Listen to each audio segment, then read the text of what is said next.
എന്തോന്ന് രാവിലെ ബഹളം? പണിയൊന്നുമില്ലേ? ഞങ്ങൾ പണിയെ പറ്റി ചർച്ച ചെയ്യാറ്. ചർച്ച അങ്ങ് റോഡ് കേക്കല്ല. ജെസ്സി എന്ത് പറ്റി? നേരത്തെ വന്നു? ആ, കുറച്ച് നേരത്തെ വന്നു സാർ. എങ്ങനെ വന്നേ?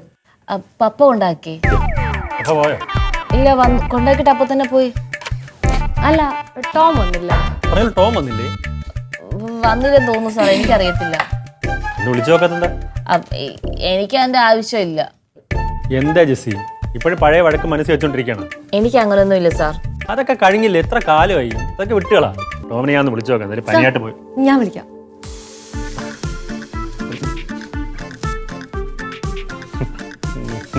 ഹലോ, ആ ടോം, ഇപ്പൊ എങ്ങനെയുണ്ട്? എന്താ ടോം, ഗുഡ് ബോയ് ആയിട്ടിരിക്കേ. ഇന്ന് എന്തായാലും ഓഫീസിലോട്ട് വരണ്ട, റെസ്റ്റ് എടുക്ക്.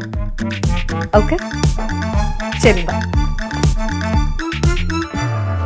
സർ, എനിക്കൊരു റിക്വസ്റ്റ് ഉണ്ട്. സാറ് പറയുന്നുണ്ടൊന്നും തോന്നരുത്. എനിക്കൊന്ന് ടോമിനെ പോയി കണ്ടാൽ കൊള്ളാനുണ്ട്.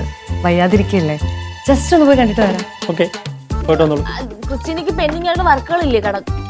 എനിക്കൊരു പെൻഡിങ് വർക്കും ഇല്ല, എൻ്റെ എല്ലാ വർക്കും കംപ്ലീറ്റ് ആ സാർ. ക്രിസ്റ്റിന്റെ പ്രൊജക്ട്സ് ഒക്കെ ഓൾമോസ്റ്റ് കംപ്ലീറ്റ് ഇല്ലേ ജെസ്സി? അതുമല്ല, ഇതുപോലത്തെ ഒരു സമയത്തല്ലേ വേണ്ടപ്പെട്ട ഒരു അടുത്തൊക്കെ വേണമെന്ന് തോന്നുന്നു. അതെ, താങ്ക് യു സാർ. ഞങ്ങളും കൂടെ പോയി ആശ്വസിപ്പിക്കാം സാർ.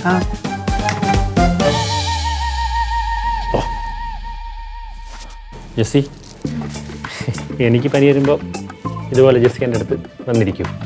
എന്തിനാ സാറിന് മൂക്കള വിഞ്ഞിരാനോ? തീരുമാനമായി.